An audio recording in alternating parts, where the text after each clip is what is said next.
Down the start of a new Canes hoops season. And finally, New York's finest, Annika Alves sits down with one freshman hooper who is ready to bring her talents from the 845 to the 305. All that and more. SportsDesk starts right now.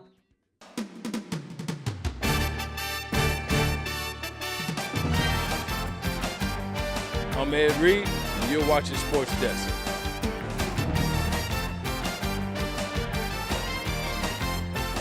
Hi, I'm Jim Kelly, former UM guy.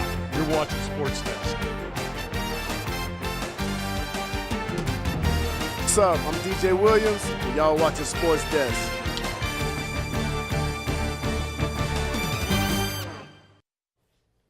Hello and welcome to this episode of SportsDesk. I'm Manny Nacarado. And I'm Jordan Cerullo. Thank you for joining us. Manny, a few weeks ago, Mario Cristobal said, in upcoming games, we need to widen the scoring gap and our defense needs to step up. The Canes have answered to that against both Louisville and Florida State. Yeah, there was a big win against Florida State, but let's take a look at how those Noles crawled their way into Hard Rock Stadium and faced off against Miami in a classic rivalry. Let's take a look at those highlights. All right, Miami versus Florida State, classic rivalry. We're going to take a look at them right now. Here comes Cam Ward in the first quarter, hands it off to Damian Martinez, breaks off 2 tackles and a tough run, looking like prime Marshawn Lynch out there, treating the Florida State Seminoles like babies. Damian Martinez with the score. Now here's Cam Ward early in the second quarter. He's dropping back, great pocket presence, feeling the pressure, and then gets twirled around, looked like a face mask from the Florida State defender, and he's rolling to his left and makes the pass to JoJo Trader and the completion. That's why he's contending for the Heisman. And here's a pitch to Damian Martinez and a throw to Cam Ward for the score. Cam Ward receiving touchdown was not on my board of what was going to happen on the game, but nonetheless, Cam Ward getting in the end zone as a receiving touchdown. Now here's the handoff to Damian Martinez and an easy score for Miami, trouncing on the Noles. Miami taking the win 36-14, 8-0 since 2017, and they're going to take on Duke Saturday. After a big win against FSU on Saturday, the Canes look to stay undefeated against Duke this weekend. Carter Lutz and Jaden Cohey bring us the details on this week's game against the Blue Devils. Guys? Thanks, Jordan. Welcome back to In the Trenches. I'm your host, Jaden Cohey, joined by analyst Carter Lutz. The Canes are cruising along, still unbeaten after that 36-14 win over the Seminoles last weekend. And so far along in the season, the Heisman Trophy is still a big topic of conversation. Cam Ward still being a top contender in that conversation. And if he keeps that same standard of excellence, he can easily take home that trophy. Yeah, and he's the favorite as we speak right now. We take a look at how he compares to the past couple of Heisman winners. This is 7 games into the season. We're now 8 games in. But take a look at the numbers. Cam Ward right there with all those guys, if not better. So Miami also 8-0 to add on to his campaign. So I know we're cheering him on. The Heisman campaign is well underway. And wouldn't it be fun to get the Heisman Trophy back to Coral Gables? I mean, I'm getting excited just thinking about it. So am I. And they have another ACC matchup this week to put them to the test. So what should they keep in mind? Well, let's take a look at Carter's clues. Give me number 1 and number 2 right away, and we'll show you the film to back it up. You got to ghost the defense, and they need to make sure it's Malik's nightmare. When we take a look at this Duke team, they really thrive on the defensive end. They've been terrific this season. They're 6-2 with their first year with Manny Diaz as head coach. It's because of plays like these. Hustle plays. You can't teach that. At the end of this play, punching the ball out, making a mistake SMU did. What did Duke do? They made him pay, and right there, a game-changing play, I might say. And then later in that game, SMU trying to take advantage of an opportunity, trying to make something out of nothing. You feel like we see this with Cam Ward a lot. He did this against Cal earlier in the season, tried to force it. And when you do that, this Duke defense is going to make you pay. And then on the defensive side, we talk about it a lot, but Miami really does need to pressure the quarterback this week. We take a look here at what SMU did and why that was successful. Malik Murphy, the quarterback, likes to stand tall in the pocket, likes to step up in the pocket. If Miami can eliminate that, they're going to see a lot of success on the defensive end. And number 3, give it to me. Boo, leave in the run. I know we're having a lot of fun with this Halloween theme, but Miami's been running the ball terrific the past 2 games. They got to keep that up and add that to their offensive identity. I think the Canes need to listen to Carter's clues more to stay in that top 5 in the AP role, but for now, let's send it back to the desk. Thanks, guys. Miami football is on the come up, and it has been thrilling watching the Canes ride out their season. Our lead football beat reporter Ashley Friedland finds out what it means to be a Miami Hurricane. As the season progresses and the energy in the locker room keeps building, Emery Williams and Mish Powell talk about their tight-knit brotherhood and inspire the younger generation to keep working towards their goals. The Miami Hurricanes football program is all about tradition and is a legacy admired by many. For the current players, wearing the U isn't just about playing football. It's about becoming part of something much bigger. It's no better place. Of course, the branding, like, a U, everyone's seen the 30 for 30 documentaries about the U and stuff, so all that, of course. So this is the tradition, the history, of course, all the players that have come out of here. The journey comes with ups and downs, and learning how to handle setbacks is just part of the process. You'll have another opportunity coming up, and just don't let past mistakes affect you. You just learn from them, move on, because you can't go back and change it. Just focusing on not beating myself up too much next play and never letting football become the main. Those two things. Always keep it life outside of football. In the locker room, the team bonds in ways that go beyond the game, reinforcing their brotherhood. Everybody was tired on the field, but when we get in the locker room, we all be dancing. We'll dance for hours. As long as whoever's on the aux makes sure every single song is hit. We was in there for 45 minutes after practice with pads dancing. We just be going off. Most of the moves y'all gonna see, when I make plays, it's from the locker room, I ain't gonna lie. For these Hurricanes, their legacy is about more than personal achievements. It's about proving themselves and representing Miami with pride. Guys see on the Hall of Fame, everything like that, those guys were, we're from, Florida and stuff like that. So I would like to, be that guy that, he transferred here from the West Coast, because I think people down south have a little, a stigma of West Coast football. They think it's kind of soft, so. For me to have my name stapled, that okay, this guy came in, he was here for about 7-8 months, and he's up there with the best of them. That's something I for sure want to do. The Miami Hurricanes continue to inspire, not just through their storied past, but through the passion and determination of players who proudly wear the U today. With a strong foundation and an even stronger culture, the Canes are ready to be a force in the college football landscape long after the storybook season is over. Thanks, Ashley. Coming up on Sports Desk, Zach Macer breaks down the ins and outs for Canes Sports social media on this week's edition of Behind the Post. This and more when we come back.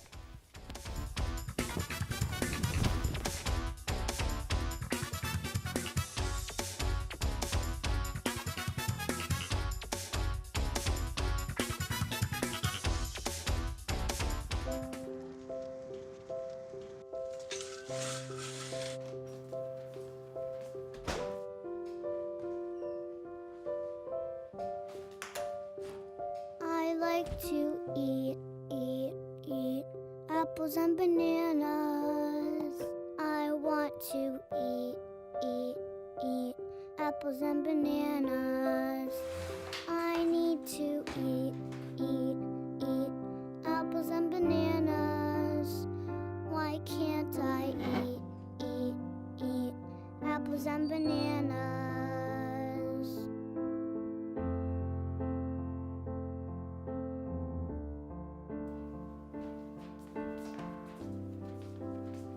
Support the Feeding America nationwide network of food banks to help provide meals to those in need.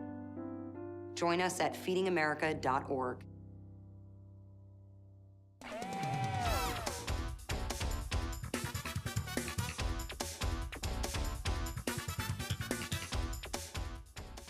Canes Hoops is back in action as both the men's and women's teams played exhibition games this past week. Our Hurricane Hang Time is here to break down the early season slate. Guys? Hello and welcome back to another segment of Hurricane Hang Time. I'm your host, Emmeline Smith, joined by Mia Hausman and Gio Alonso. Both of the Canes men's and women's teams hit the court this week for their starting exhibition game. Gio, why don't we start off with the men's team? Well, Emmeline, you're absolutely right. The men's team hit the court on Wednesday night at the Watsco Center, taking on St. Leo in their first exhibition game of the year. And all in all, it was a promising performance, with Miami winning 94-61. 5 Miami Hurricanes players tallied point totals in the double digits, with Nigel Pack leading the way with 18 points on 8 of 17 shooting. Incredible efficiency. Now, Miami's big-name transfers that they acquired in the offseason also made big plays. Brandon Johnson led the team in rebounds with 12.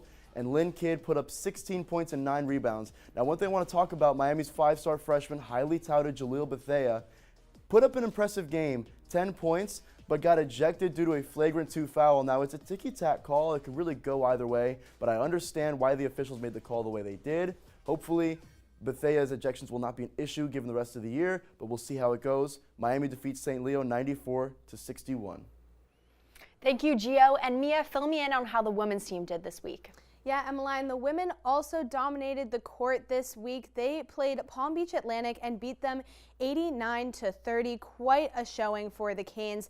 They really had some big numbers put up here. Haley Cavender recorded a double-double with 13 points and team-leading 10 rebounds, but 4 other Canes did score in the double digits as well. We had Natalia Marshall, Hannah Cavender, Cameron Williams, and freshman Leah Harmon. She scored 13 points in this game.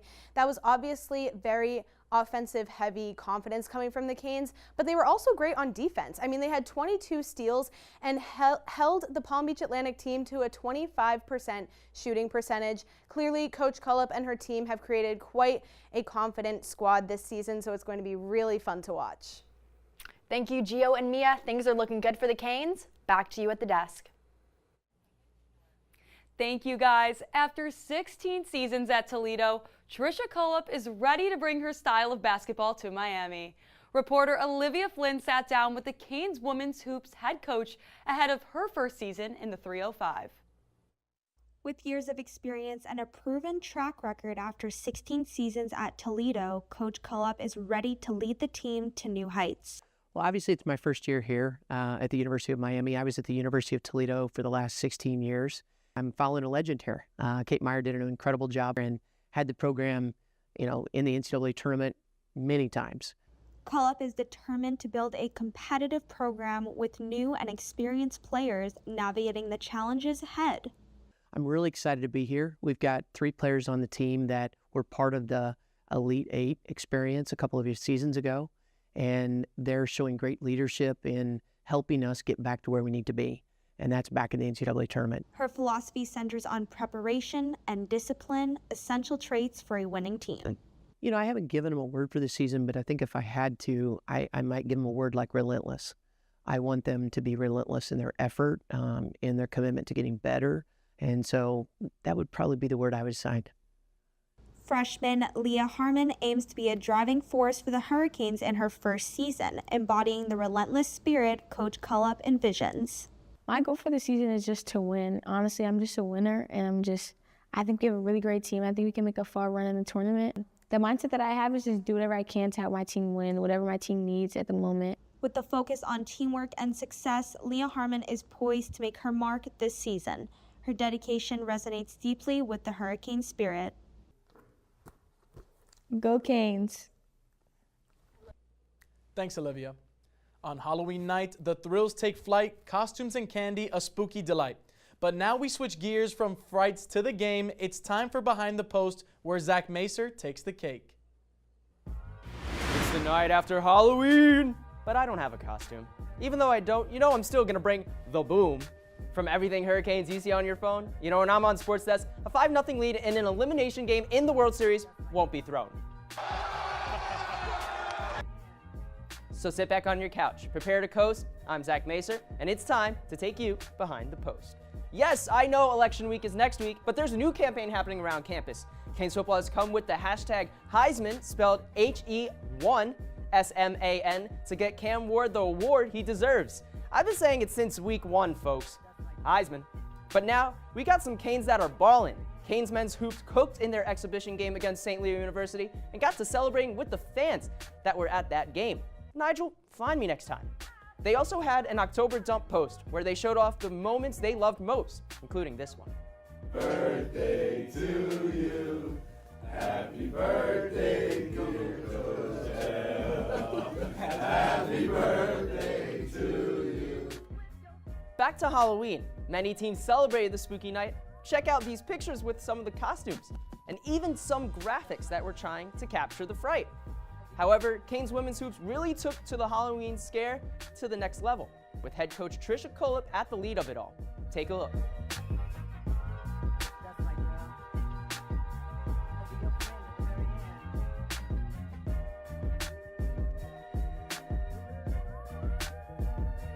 Look, that's all the time I have tonight, but don't worry, I'll be here every week. And when you see me on Behind the Post, you know I'll bring out my sick rhyming technique.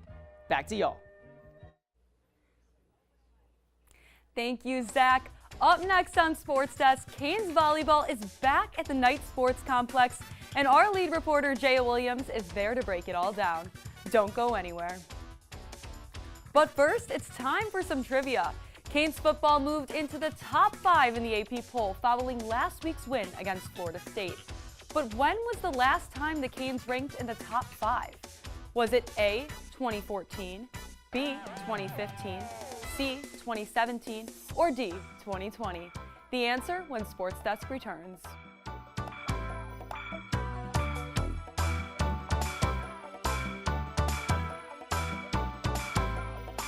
Every day, thousands of kids start vaping. And I can't let this happen to my kid. So if you want to talk to your kids, you have to get it trending.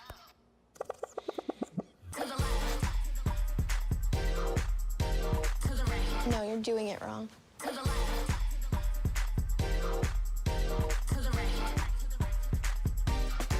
Let's go. Can we talk? Yeah, what's up? Visit talkaboutvaping.org for tips on when and how to have the vape talk. So it's Halloween time, so I gotta ask you guys, what's your favorite Halloween movie? I've got to go with Halloween Town, hands down, always. And I gotta go with the classic Halloween. I love Michael Myers, Jamie Lee Curtis, Scream Queen. It's awesome. Can't go.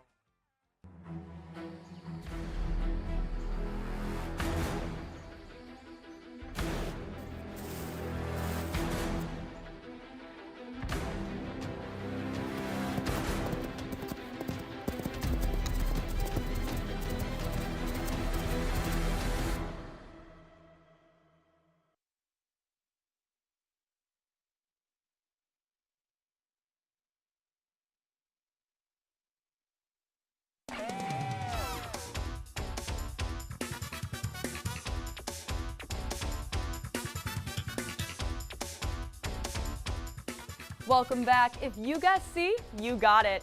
In 2017, the Canes reached the #2 spot in the AP Top 25 poll. Miami finished the season 10-3 and were ranked number 13 in the final AP poll. Canes soccer and volleyball are coming off a rough stretch of games for both teams. Riley McManus and Tucker Kinney will break down the losses and preview games for both teams. Guys? Hello everyone and welcome back to this week's edition of the O Sports Roundup. I'm Riley McManus. And I'm Tucker Kinney. Riley, volleyball traveled to North Carolina this weekend. Give us the details. The Canes volleyball team secured a win against Duke after a 5-set victory on Friday, highlighted by redshirt freshman Ariana Rodriguez's impressive triple-double consisting of 12 kills, 16 digs, and 24 assists. They were unable to move this momentum into Sunday, however, when they faced against the number 25 North Carolina, losing 3-2. Despite this loss, junior Flormarine Heredia Cologne achieved a career high of 28 kills. Next, the Canes will host Stanford and Cal on November 1st and 3rd. Tucker, soccer just ended their season yesterday. How'd it go? Yes, Riley, the soccer team finished their season on a low note, losing to Boston College and Florida State University 3-0 and 1-0 respectively. This marks the end of head coach Ken Mercer's first season at the university, finishing with a record of 5-8-4. After the game, Mercer expressed gratitude to players and fans, thanking them for their support and hard work. Switching over to swim and dive, and the Hurricanes kicked off homecoming weekend with a clean sweep, winning 165-114 against Southern Methodist University and 194-84 against Rutgers. Right now, the teams are finishing up a meet with Yale and will continue play November 15th at the Texas Invitational. Riley, the golf team hosted the Hurricane Invitational. Give us the details. Yes, Tucker, the Canes golf team just secured their second straight title at the Hurricanes Invitational, finishing first out of 11 teams with an overall score of 852, 12 under par. Junior Olivia Gronberg led the team, also securing her first individual title with a score of 208. The Canes will take a winter break and be back in February. That's all we have time for today. Back to you at the desk. Thanks, guys. After 4 straight road games, Canes volleyball is back at home facing off against the Stanford Cardinals. Our lead reporter, Jaya Williams, is live at Knight Sports Complex. Jaya, how is the atmosphere at the game? Jordan, it is electric in here. Canes fans have packed this gym as Miami looks to add to their 4-2 home record. fresh off a Sunday night loss on the road to UNC. For Miami, tonight is all about dominating the net and using their blocking and attack to take control over a top 5 Stanford team. The Cardinals should look out for redshirt freshman Ariana Rodriguez, who had 12 kills and 6 blocks in Miami's win against Duke last week. A victory for the Canes tonight would be a huge step towards conference play. Reporting live from the Knight Sports Complex, I'm Jaya Williams. Back to you. Thanks, Jaya. Simone Pellish is ready to make an impact in her first year at the U. Annika Alves sat down with the Canes Hoops freshman on this week's edition of Athlete of the Week. Hi, everyone, and welcome back to this week's edition of Athlete of the Week. I'm your host, Annika Alves, and today from Canes basketball, we have Simone Pellish. How are you? I'm good. How are you? Good. I'm going to play a little game where we ask you a yes or no question, and you're going to shoot one of the little paper balls into the bins. Okay. Sound good? Yeah. Okay, perfect. Do you have a hidden talent? I do not. Have you traveled outside of the U.S.? I have not done that either. Do you have any siblings? Yes, I have 3 siblings. Love it. And then are you a desserts person? Yeah, I like dessert. And then have you played any other sports? I have not. Love it. Well, thank you for playing. So in 7th grade, you played on the high school varsity team, which is so impressive. Congratulations. Thank you. What was it like playing up against those 18-year-olds? Yeah, it was pretty cool. I feel like I didn't know what really, I was doing, being 12 versus an 18-year-old. I didn't even realize that was, crazy. But watching my sister be in 8th grade when I was a senior and, comparing her to, myself and having her in, the situation I was really, mind-opening and put in perspective how kind of crazy that was. But I learned a lot, and it was a really cool experience. No, I'm so glad. And then do you have one accomplishment for this season that you want to hit? Yeah, I think I just want to, learn a lot and, yeah, just, learn from the older girls. There's 6 upperclassmen, so, yeah. No, I love that. And thank you so much for joining me on this week's edition. Thank you. Back to you guys at the desk. Thank you, Annika. Running is a sport known for boosting moods and bringing people together. One New Yorker shares how he brought his passion for the sport to the 305. Emmeline Smith has the story. No Sleeping Running Club has become one of the most well-known athletic groups in the city of Miami. Welcoming members of all shapes, sizes, and athletic abilities, it is a place for all to achieve their goals and find a sense of community.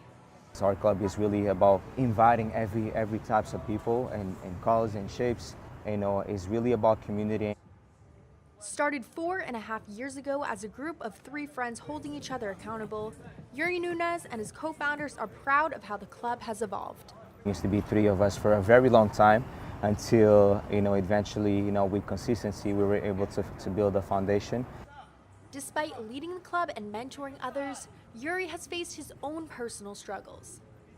It was not easy. Every time that I have to speak in front of people, I always, get the nerves because English is not my first language. Even with language barriers, Yuri has made a name for himself.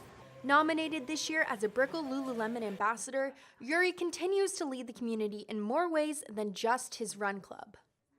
It honestly gives me the platform to bring community together, to create my events, and they give me a lot of support.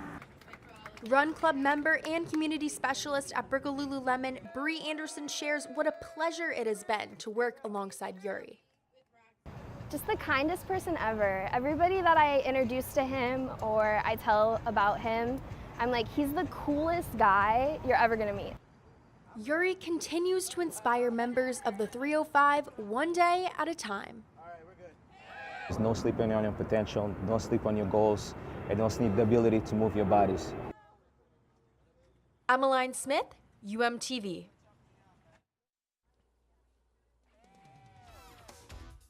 Thanks, Emmeline. Still ahead on SportsDesk, we're going to Graceland to see how one Memphis Grizzly pulled off this week's Play of the Day. Don't go anywhere.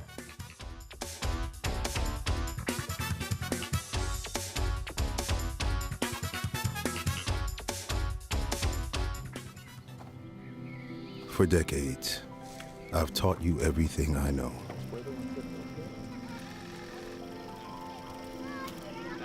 How to safely build a fire. How to control the flames.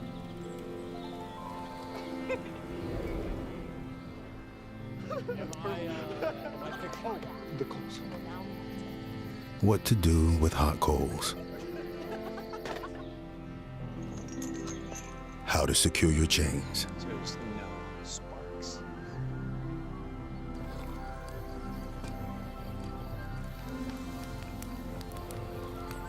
But I can only teach wildfire prevention. Only you can prevent wildfires.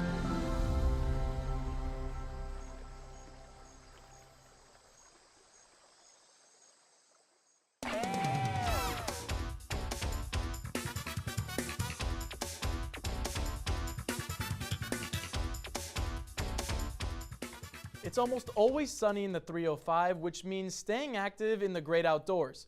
Dara Karachi takes us under the metro to show us fitness is unifying the community, one class at a time. That left hand down and twist that lunge. Open up the chest. Have you ever had the chance to work out where you go out? To reconnect with nature in the heart of the Manhattan of the South? At the Underline, you can do just that. I had the chance to check out one of the Underline's most popular events, U Yoga at Soundstage Plaza, right in the heart of Brickell.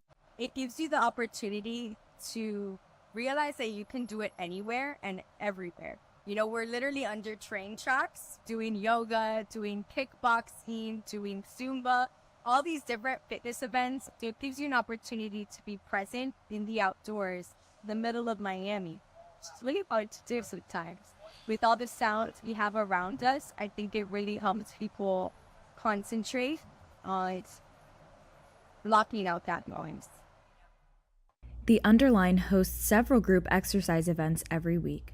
All free of charge, there's a sport for everyone at The Underline. For more information, head to theunderline.org/events. For UMTV, I'm Dara Karachi.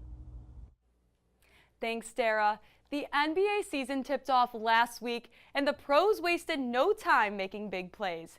Let's take it to FedEx Forum in Memphis for this week's Play of the Day. John Morant attempts to feed it, falls to the floor, looking for the right pass. He sees Santi Aldama. Did someone say alley-oop? Ja waited for the right moment, and he found it. This is a great look for a guy who missed most of last season and has had a rocky start to this season. The Grizzlies end up defeating the Bucks 122-99, and that is your Play of the Day. The Los Angeles Dodgers made history Wednesday night, beating the Yankees to clinch a World Series victory. Let's head over to Yankee Stadium to watch the final moments of the big game.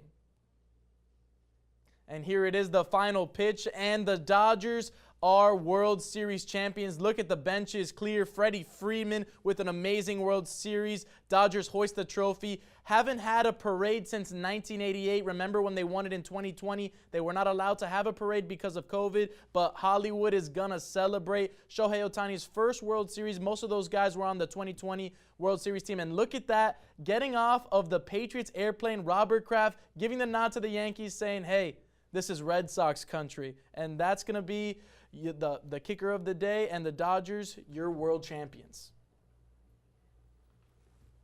Well, I mean, what an amazing World Series, front to back. I mean, that was a great game the other night between the Dodgers and the Yankees. It was, and what a comeback out of the Dodgers. We didn't know if they had it in those first few innings. Yeah, I mean, the Yankees went up 5-0, then the Dodgers score 5 runs in 1 inning. Could be the Yankees shooting themselves in the foot, but what can you do? What can you do, Manny? And I heard it's our last show tonight. Yeah, it is our last show, but there'll be plenty more shows coming up this year, but unfortunately it's our last right here on the desk. Yeah, our last time together, me and Manny. Wrigley will be coming in a few weeks with me. That's all the time we have for tonight. Thank you for joining us. Be sure to tune in next Friday, same time, same place. Have a great night.